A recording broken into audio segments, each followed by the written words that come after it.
Hello friends, tasty বাইটে সবাইকে স্বাগত। আজ আমি আপনাদের সামনে কচুলতির রেসিপিটা করে দেখাবো। এটা হচ্ছে কচুলতিটা, এটাকে এভাবে কেটে নিয়ে ছাড়াবো।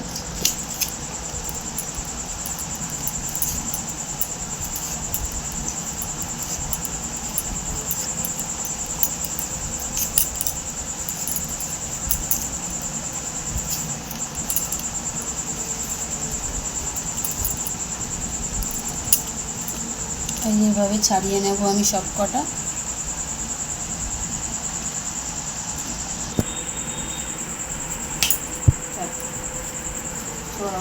সব কটা ছাড়িয়ে নিয়েছি, আর একটু বাকি আছে, সেটা আমি ছাড়িয়ে নিয়ে আপনাদের সামনে আসবো।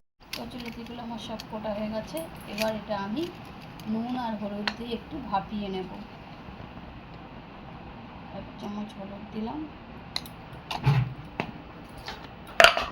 দিয়ে এটা আমি 5 মিনিট ভাপিয়ে নেব। হয়ে গেছে। এবার এটা আমি রান্না করব।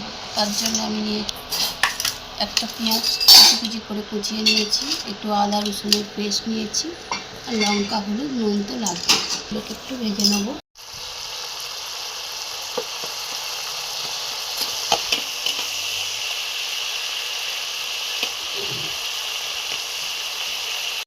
চিংড়ি মাছটা আমি হালকা করে ভেজে নিয়েছি। এবার এটা আমি তুলে নেব। এই তেলের মধ্যে আমি একটা শুকনো লঙ্কা, একটা তেজপাতা, কালো জিরে ফোড়ন দিলাম।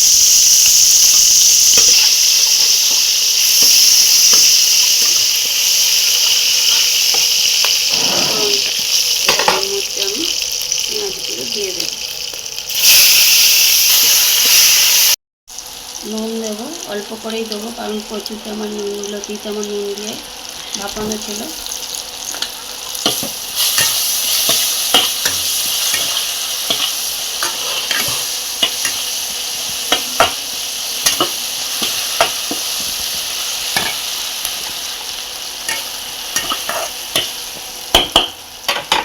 এবার আমি এর মধ্যে রসুনের পেস্টটা দিয়ে দেবো,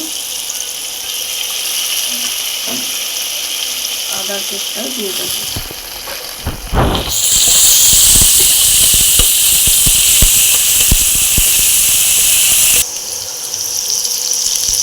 হলুদ দেবো, কারণ 1 চামচ হলুদ দিয়েছি। হলুদ দিয়ে আমার ভাপানো আমি লঙ্কা দেবো, হলুদ আমি দিয়েছি এর মধ্যে।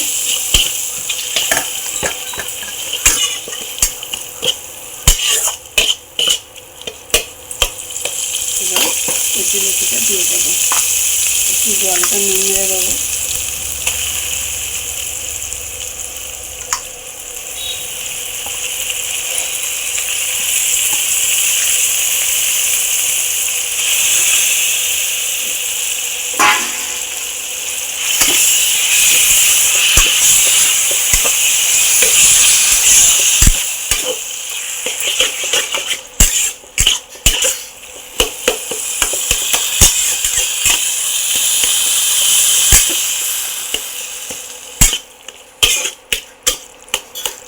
তেল দেবো, কারণ এতে একটু তেল বেশি লাগে। এগুলো দিয়ে দিলাম, নেড়ে নেবো এটা।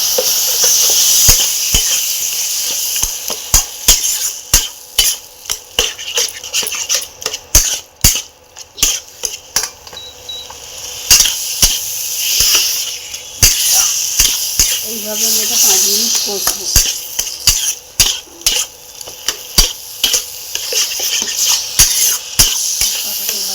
এটা আমার হয়ে গেছে, নিচে লেগে লেগে যাচ্ছে, দেখতে পাচ্ছেন একদম জল শুকিয়ে গেছে। এবার এটা আমি নামিয়ে নেব। কচুলতি তরকারি একেবারে রেডি।